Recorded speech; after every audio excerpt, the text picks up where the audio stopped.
Olá, muito bom dia, na paz do Senhor Jesus.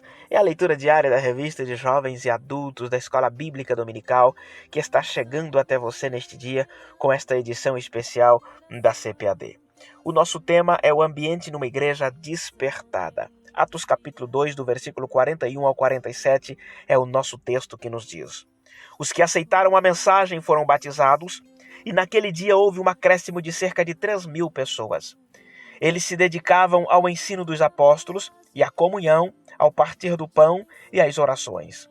Todos estavam cheios de temor e muitas maravilhas e sinais eram feitos pelos apóstolos. Todos os que criam mantinham-se unidos e tinham tudo em comum. Vendendo suas propriedades e bens, distribuíam a cada um conforme a sua necessidade. Todos os dias continuavam a reunir-se no pátio do templo, partiam o pão em suas casas e juntos participavam das refeições, com alegria e sinceridade de coração, louvando a Deus e tendo a simpatia de todo o povo. E o Senhor lhes acrescentava todos os dias os que iam sendo salvos. O nosso texto de hoje vai nos mostrar uma igreja recém-nascida. No dia de Pentecostes, lembra que o irmão Pedro ministrou uma palavra com tanta autoridade e com a concordância dos demais obreiros? E a Bíblia diz que em torno de 3.000 pessoas se entregaram a Cristo. Imagina o fervor espiritual desses crentes. Logo após a descida do Espírito Santo sobre eles, eles estavam cheios de autoridade de Deus, cheios de poder. Esses novos crentes uniram-se aos outros que já havia, e o texto é claro em dizer que eles dedicavam ao ensino dos apóstolos, ou seja, eles obedeciam os ensinamentos que os apóstolos tinham recebido de Cristo e agora transmitiam a eles, até porque para um judeu o ensino só acontecia de fato se o que foi lhe ensinado estivesse sendo exercido na prática. Isso comprova que eles realmente davam exemplo de verdadeiros cristãos, que eles estavam fazendo aquilo que eram ensinados para eles, à semelhança dos seus mestres, os apóstolos que obedeceram o que Cristo lhes havia ensinado. E como participante da igreja do século XXI, como está o nosso nível de interesse pelo ensino das coisas de Deus, hein? Infelizmente, em muitos lugares está deixando a desejar o ensino de qualidade da palavra de Deus. Mas nós temos pastores, temos mestres, homens e mulheres de Deus que são preparados para nos ensinar. Então vamos valorizar o ensino genuíno da palavra de Deus. A segunda característica desta igreja era a comunhão. A expressão grega para comunhão é koinonia. Esse termo se tornou muito comum entre os cristãos, sendo utilizado no sentido de companheirismo, participação, compartilhamento e contribuição tanto para com Deus quanto para com o próximo.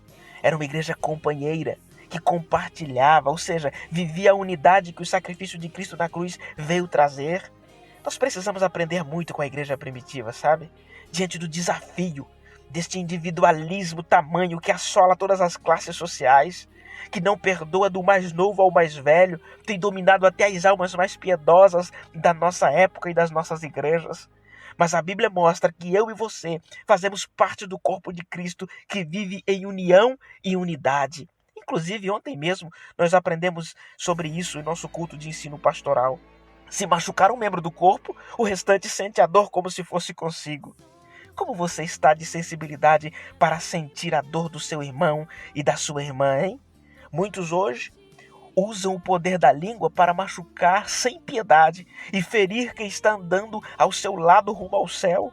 Vamos encorajar mais as pessoas que estão à nossa volta, sendo companheiros, compartilhando o amor de Deus com eles. E a última característica que os versículos nos revelam é a oração. Eles permaneciam em oração constante. Por isso que presenciaram milagres extraordinários, como a soltura de Pedro de forma milagrosa, a cura do coxo na Porta Formosa, entre tantos outros milagres. Que lição mais uma vez para nós aqui, hein? Só conseguiremos impactar o mundo com o Evangelho se nós mantivermos uma vida de constante oração. Só presenciaremos milagres se perseverarmos na oração. Como está a nossa vida de oração, hein? Já disse outras vezes e vou repetir quantas vezes for necessário, que falar com Deus não é opcional para o cristão, é uma questão de sobrevivência, lembre disso. Quer saber qual foi o resultado de ter na igreja primitiva o ensino dos apóstolos, comunhão e oração?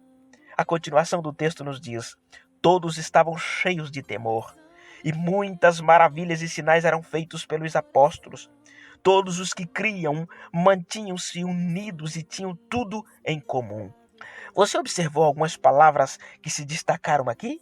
A primeira é temor. Estavam cheios de temor. Não se trata de ter medo de Deus, olhar Deus como se fosse velhinho, bravo, com uma vara na mão, ou com um cajado na mão, pronto para golpear quem errar. Não é esse tipo de medo, mas é reconhecer a soberania de Deus diante da nossa pequenez. É saber que todo o poder está na sua mão e Ele tem o controle de todas as coisas. Glória a Deus. E a Bíblia diz em Provérbios capítulo 9, o versículo 10, que o temor do Senhor é o princípio da sabedoria. Quer ser sábio? Tema a Deus. De 0 a 10, que nota conseguiremos dar para o nosso temor a Deus? Quando fazemos algo que entristece ao Senhor, isso nos incomoda? Ou a nossa consciência já está acomodada, acostumada?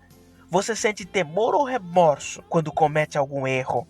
O texto continua dizendo que acontecia maravilhas e sinais, e mais uma vez ressalta a união, dizendo que mantinham-se unidos. Que ambiente gostoso que deveria ser a igreja primitiva, hein? Que ambiente que eles proporcionavam aos seus membros. Vamos aprender um pouco mais com os cristãos da igreja primitiva? Muitos hoje em dia exigem isso apenas dos pastores, dos líderes, enquanto que os pastores e líderes muitas vezes estão gemendo, tentando trazer o povo para a palavra e tendo dificuldade para isso.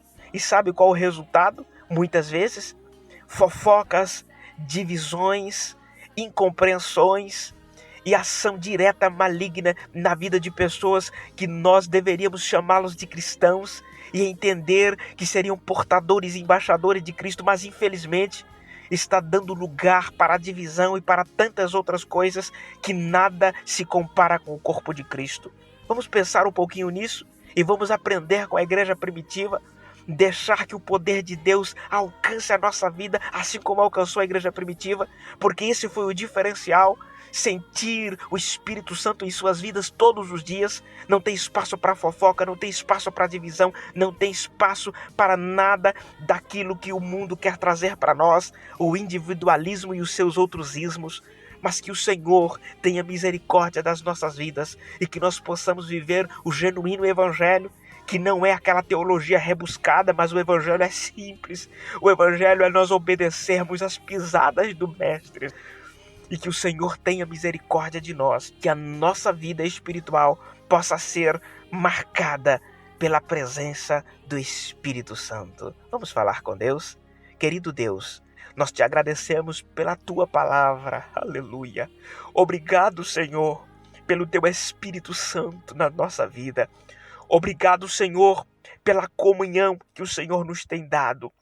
Obrigado, meu Deus, pela vida do teu filho, da tua filha que está ouvindo esta palavra e orando comigo agora. No nome de Jesus, eu quero repreender todo e qualquer levante do inimigo que por vezes tem se levantado para tirar a comunhão dos teus filhos, Senhor. Que em nome de Jesus seja repreendido agora e que o teu Espírito Santo venha preencher todos os espaços na vida dos teus filhos e que a tua presença venha ser uma constante para que eles possam, Senhor, a cada dia dar testemunho de ti, a cada dia, Senhor, sentir-se mais parte do corpo de Cristo, a cada dia preparar um ambiente ainda melhor para servir a ti. É no nome de Jesus que eu te peço e te agradeço.